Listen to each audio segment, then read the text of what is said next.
Hey everybody, in this video I'm gonna be showing you guys how to create an Aviator Predictor bot on Telegram. So before we get started, I just want you guys to like this video and subscribe to our YouTube channel for more amazing helpful content like this. With that all being said, let's get started with today's video. Hi guys, so first of all you just have to set up your Telegram bot. So create a bot, open Telegram and search for the bot father. Use the command new bot to create a new bot and follow the prompts to set it up. And then you just have to get your token. So once created, the bot father will provide you with a token. Save this token as you need it to interact with the Telegram API.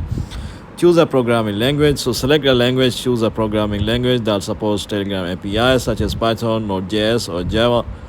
And then just install libraries. So if you're using Python, install the Python Telegram bot using pip bash pip install Python. So you can copy this code, and or you can just look it up on Stack Overflow. And the third step is to implement the prediction logic. So gather data, decide on a data source for your predictions, for example historical game data. Create prediction algorithm, implement your prediction algorithm based on the gathered data. This could involve statistical analysis or machine learning techniques. Write the bot code. So set up the bot, use your selected language to set up the bots using the token obtained from the bot father.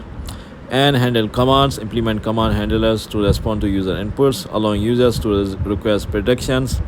Deploy and test, run your bot, host your bot on a server or a cloud platform like Heroku or AWS to keep it running.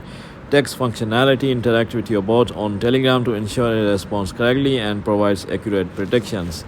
So by following these steps, you can create a functional Aviator Predictor bot in Telegram. So yeah guys, that's about it. If you found this video to be somewhat helpful, then thanks for watching and I'll see you in the next video very soon. Peace.